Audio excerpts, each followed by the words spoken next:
Hey everyone, it's Saoirse, and I'm still reading Pride and Prejudice, so that's why I have not made a video in a little while. But we're gonna forget about that for a second, and I want to talk to you about my favorite books. I know that this is something that I've brought up a million times. I've mentioned what my favorite books are, but I've never compiled them for a video, so I thought that would be fun.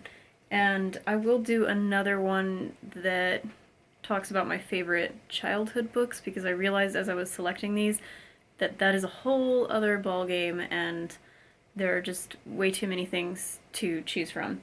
So I have four favorite books that are very important to me. And I could even narrow that down to two that are my all-time favorite. So there's the main two, then there's the sort of main four, and then I chose 10, 1, 2, 3, 4, 5, 6, yeah, 10 to show you today that are my top favorites, and even that was really hard to decide, because I could have thrown a lot of different ones in there, maybe changed some out for others, but we're gonna stick to my choice here. I gotta learn how to stick to my choices. So, favorite books. We'll start with the top two, which are ones that I've made videos on and have definitely talked about 1,000,000 times. First up being Villette. Charlotte Bronte. I read this book for the first time in college when I was getting my undergrad degree in English, and I took mostly Victorian lit classes and Shakespeare, and this was for a selected British authors class, which was all focused on Bronte and Gaskell. So we actually read, I think we read one of each of the Bronte sisters, if I'm not mistaken. No, I might be mistaken. We read Wuthering Heights, so Emily Bronte, and then we read this. We read a few Gaskell, so it might have been a different class where we read Anne Bronte. But anyway, Villette, I read it in, I think it was 2014, and it just opened up my mind, and it made me feel very seen and recognized by a writer who lived over 100 years ago.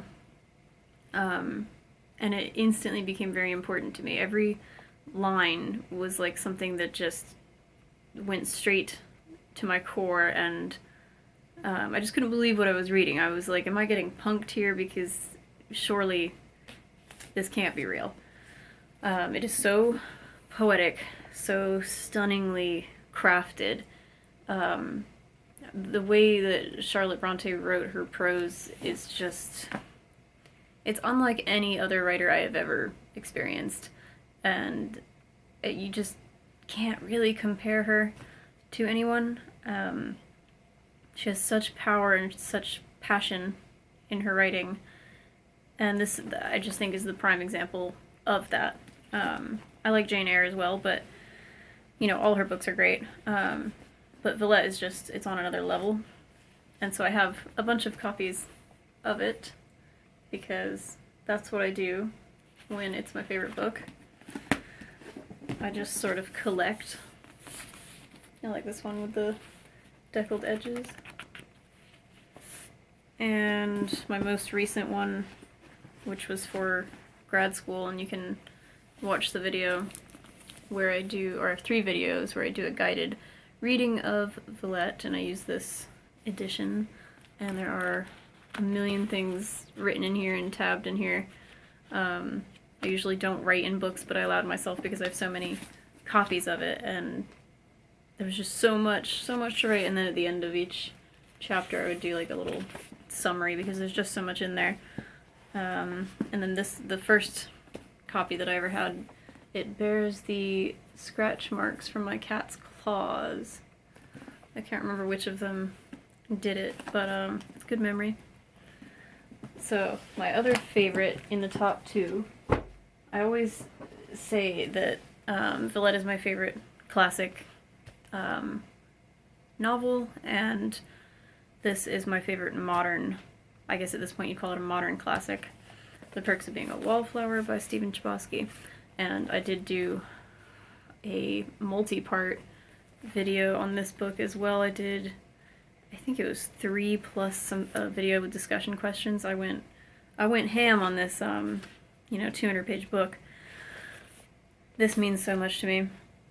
I guess I should have given a sort of a background on what these books are.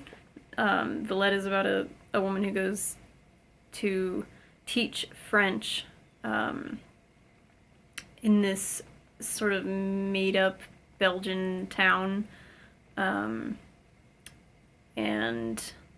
a lot of self-discovery ensues, which is just, I guess, why it speaks to me, because young woman feeling foreign all the time and just not really loving herself, but it's just so deep. I can't do it justice by just rambling about it. And then Perks of Being a Wallflower, this is about a boy who's entering high school after the suicide of his best friend, and he meets a group of friends who are older, and they kind of show him what life's all about and what it's like to really live and experience things and not just be a wallflower watching everybody else living.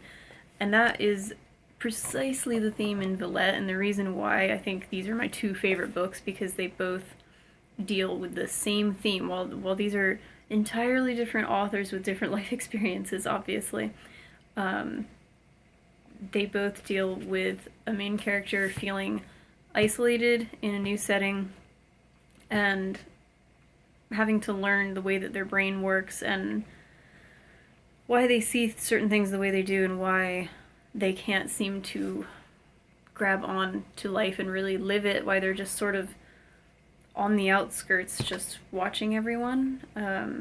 Lucy Snow in Villette often describes herself that way, that she's a watcher, she's just observing people, and that is what Charlie does too. So yes, it does make a lot of sense when I think about it that way, why those are my 2 favorites. So I have multiple copies of this one as well. I think that was my original one that, I think, because I have 2 that are exactly like this, and I don't know why or how. This is the 20th anniversary edition, which I got in London when I met the author, which was magical, and I've talked about in a couple of videos. Then I have the Spanish translation, which I got in Mexico City, and the French translation that I got in Paris. And this one, I actually have the goal, probably within the next year, to read this book, this French translation, because I do read Perks of Being a Wallflower every year or every 2 years, but this time I really want to do it in French because I've been brushing up on my French, and I think that would be kind of the perfect challenge. And then I have the hardcover. So, yes, many editions, I know. I have a problem. And then I've done a video on this as well, The Bell Jar, Sylvia Plath. So we're moving on to my top 4. And this is included in there. And once again, young woman, transitional period in her life, in a different environment, coping with the whole coming of age issue that we all have to go through. And I love her approach to it, and I love how painfully autobiographical it is. It's a heartbreaking book. There's no other way to put it. And so it is, I think, sort of dangerous for people who are going through a similar thing in their lives. If they're having suicidal thoughts, this could be a big trigger for you. So unless you think you can handle it, definitely don't pick this up. But for me, I can cope with it, and I always have been able to, despite my severe depression.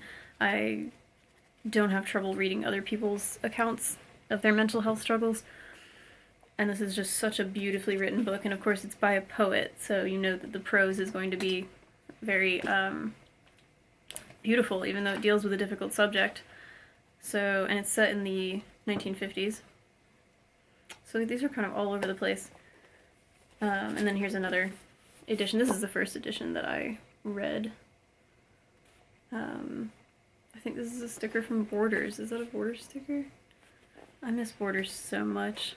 And this is the one that I read for grad school because this and Villette were both part of my mental health, like literature reading mental health class. So I've written in this one as well and tabbed a lot of things. And then this one, I've not yet made a video because I need to reread it because it's been 6 years now. Interestingly, this is one that I haven't read more than once, and it's in my top 4 because it made that much of an impression on me, and I've just been waiting to reread it. Really kind of want to do that this year. This is the autobiography of my mother by Jamaica Kincaid. So it's called the autobiography. It's not an autobiography of anyone. It is fiction. It is so different. I read this for my literature, race, and ethnicity class in undergrad, and it just blew me away. You know when you open a book and you start reading it and you just go, whoa. The first sentence, let me just read you the first sentence. My mother died at the moment I was born, and so for my whole life there was nothing standing between myself and eternity. At my back was always a bleak black wind.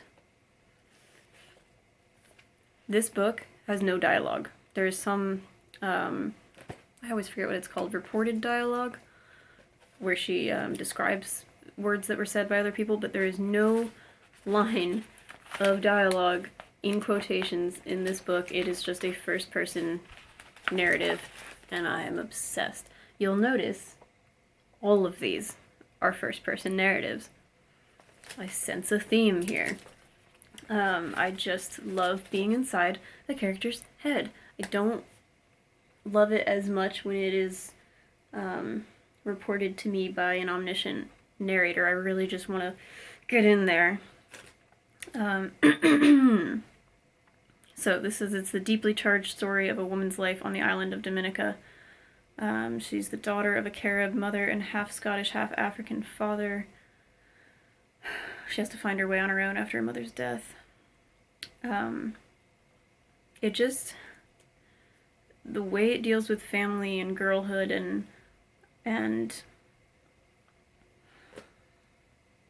don't even know how to put it. I wrote a paper on this book, and this was so many years ago. I think it was about patriarchal colonialism or something. I was a lot smarter back then. I don't know what it was about, but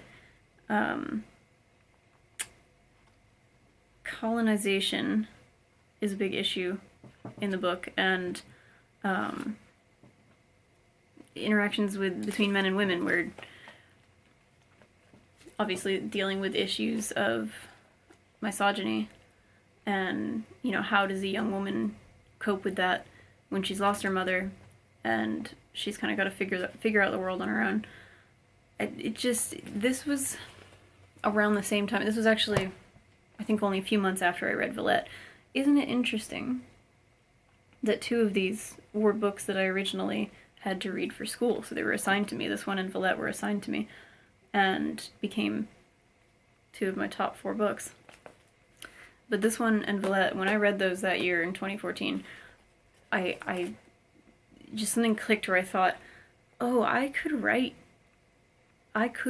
because these stories, though they are vastly different, from different worlds, they are telling a story that I know and that I can relate to. It's partially my story, and I'm sure the story of a lot of lonely young women, and I just thought if they can write these things, which are pretty autobiographical, maybe not in terms of exactly what happened, but the feelings and some of, the location and that sort of thing.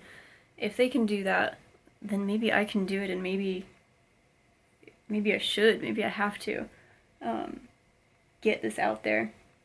And so 2014 was when that sort of dream of being a writer was born. But I don't think it was until the next year that I wrote my first book. I think I got it in my head when I read Villette in this book and started outlining it, and then wrote it the next fall. So, yeah, very, very influential books in my life. Hi, Springy. Alright, let's move on to the rest of the 10. And yeah, no, that's it. So it's hard when there's a series. I picked up Return of the King by J.R.R. Tolkien. This is obviously the third book in the Lord of the Rings, and it was hard for me to pick one out of them. But I picked the third because I think the ending of this tale is so powerful and symbolic, and I just cried for the whole last couple chapters. I remember reading it in the car to my mom while she drove, and just bawling my eyes out, and she's like, "What?" But these books I've only read one time, and I believe I was 22. I read The Hobbit when I was much younger, but my first experience with this story was seeing the movies, because I was about maybe 7 when they started coming out. So I didn't see the first movie in theaters. I saw it on DVD, and then I was obsessed immediately.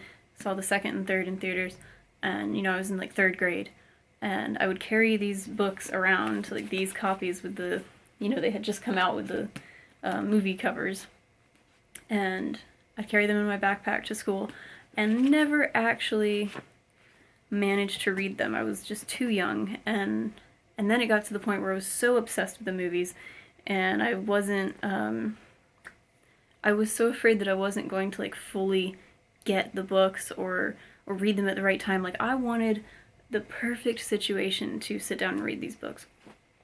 By the way, it was pouring when I started this video, and now it's stopped, and that's annoying because I wanted some rain for you. But yeah, so I eventually did go, alright, now's got to be the time, and I read The Silmarillion, The Hobbit, and then the 3 Lord of the Rings books all in one go. I think it took a month and a half, maybe more. But it's reaching the point now where I'm I really want to read them again. I really do, because also this past month has been very busy. I just went to MegaCon Orlando, and I met the Hobbits finally after 2 years of this convention being planned with all 4 of them being together. It finally happened, and it was Elijah Wood, Sean Astin, Billy Boyd, and Don Monahan, and just an absolute delight, and rekindled my Lord of the Rings love as if it needed to be rekindled. This one is very recent. I did a video on this, I think in January, How to Catch a Mole by Mark Hamer. And this is one that I said in that video, when I started reading it, I kind of immediately knew, oh, this is going to be one of my favorite books now. And I find it very comforting. It's not fiction, and it has this combination of poetry and observations about this man's life living in nature, and how he grew up and became a mole catcher, and how he's decided to stop catching moles. And it's a stunning meditation on life and death and nature and the earth and our connection to it. And yeah, I can't say enough good things about it. I definitely will be rereading this one. This is another one that I've only read once so far. So it's amazing how some of these I just went, whoa. As soon as I read them, I knew this is something special. This is The Blurry Years by Eleanor Kreisman. And maybe I am very biased, but it just felt like reading about my childhood, because it's about a young girl in Florida. Coming of age story, a twisted mother-daughter relationship set against the sleazy, vividly drawn backdrop of late 70s and early 80s Florida. So it's this girl's whole childhood from 6 to 18, and I just related so much to it and found it so readable, and the descriptions were just so crystal clear, and just the kind of writing that I really aspire to. Highly recommend. And then we have The Girl with the Dragon Tattoo by Stieg Larsson. I kind of debated about this one because I was like, would I consider this one of my top favorites? But I've reread it a few times, I think, and I just find this series so gripping. You just need to know what in the heck is going on, and the characters are so well crafted, and the setting is really like a character of its own. You know, I read this and I was like, oh, I'm obsessed with Sweden now. I need to go to Sweden. I need to know everything about it. So that to me just tells me like an author's done a really good job of laying the land and getting you to the point where you feel like you might be reading nonfiction, because that's what it felt like. It felt like he's really reporting this story, and it is so sad that he wrote these books and then died before it was published. All the books were published. I think they're all published posthumously. And now we have that new guy writing more books in this series, which is interesting. Just a fascinating series, and I don't typically read a lot of like crime fiction. I don't really read any, but I categorize it more as like a mystery. I don't know. I'm hesitant to put it in a certain genre, but it is about a woman who went missing over 40 years ago, and this journalist trying to figure out what happened, and he's helped by this amazing punk girl, and there's all these like religious aspects of it, and it's very cool. And this one, again, like, this is a series. I'm not sure I could really pick one out of this series that's my favorite, but The Hitchhiker's Guide to the Galaxy by Douglas Adams. This is a fantastic sci-fi comedy series. Like, it is hilarious, laugh out loud funny, and just that classic British humor that can be so deadpan sometimes. Definitely recommend if you want to laugh and you want something a little outside the box. I grew up reading these, so that's like a really nice childhood memory. And then we have, last one, At Home by Bill Bryson. And it was hard to pick a Bill Bryson book. I thought, I could easily pick like 7 of his books and say these are my favorites. But At Home I think about a lot. This is, it's a short history of private life. This is where Bill Bryson uses his home as a jumping off point to talk about the history of homes and of rooms and furniture and domestic living and basically everything. It is so interesting and really got my brain all fired up about design and the history of interior design, to the point where I have not stopped thinking about it, and it's been over a year since I read this. Yeah, it really fueled my furniture passion. Though he talks about everything from like the invention of the telephone to like sewers in London. It's funny. He's always funny. So if you want to know like a ton of random facts that you can pull out for your friends, well, Bill Bryson has got you covered. So that's my top 10. It kind of changes. If you asked me again in a month, I might select a different 6 to go with those top 4. But those are always solid. Villette, Perks of Being a Wallflower, The Bell Jar, and The Autobiography of My Mother. Those have always been solid. So I'm looking forward to reading the Jamaica Kincaid again soon, and hopefully Perks in French. Villette I read not too long ago, and The Bell Jar not too long ago, but always love rereading them. I mean, these books are just so influential in my life and my writing, and I cannot recommend them more. Please tell me if you've read these, and if you haven't, are you going to pick one of them up now? And until I see you next time, happy reading.